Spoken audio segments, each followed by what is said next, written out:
So an interesting question that sometimes gets raised is whether it's a good idea to return an IEnumerable of t from a method. Or maybe it's better to return lists or arrays or an iCollection or something like that. So let's suppose we have a method called getOrdersForDelivery, which allows us to get hold of all the orders that haven't been delivered yet. Should it return an array of orders or a list of orders or an IEnumerable of order or something else? Which would be best?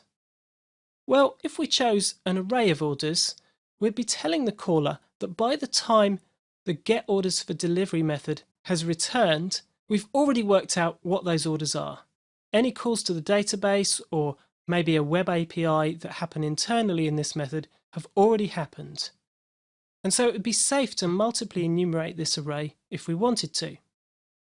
And returning a list of order is similar, but it does raise another interesting question for the caller of our method. Is the list that we've been returned a brand new list that will never be changed? Or maybe we've been given a reference to an internal list that might have some elements added to it or removed from it in the future.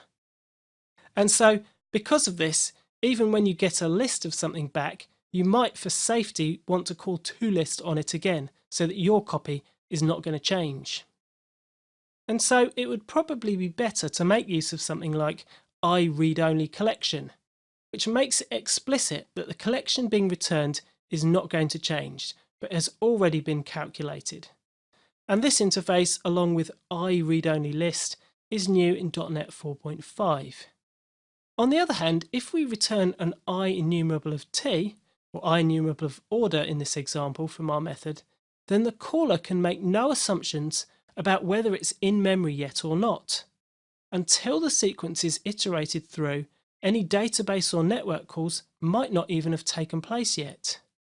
And this is obviously really good news if the caller wants to benefit from deferred execution, or wants to be able to break out of the iteration early without causing any more work than is necessary.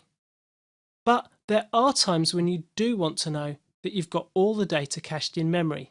And so if a method returns an IEnumerable, then you might decide that you want to call toList as the first thing you do after it returns to get an in-memory copy of the items.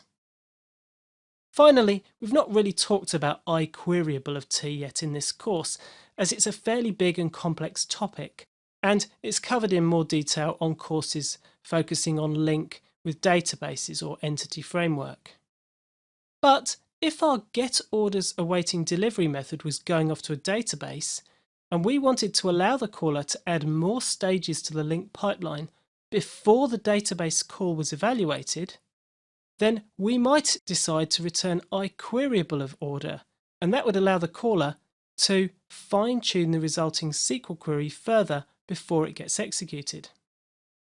So that's a lot of options, and unfortunately there is no easy answer to this question, and not all developers agree on what the best practice is. My general recommendation is that you should try to help the caller as much as possible by using return types that indicate what they can expect. So I will often not use IEnumerable of t if my method returns an in-memory list.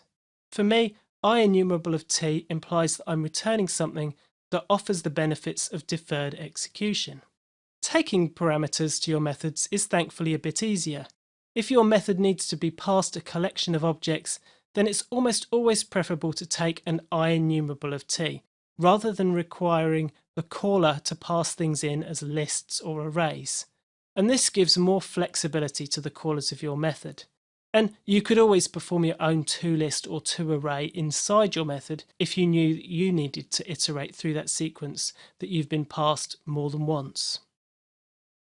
So anyway, that brings us to the end of this module. Let's quickly wrap up what we've learned.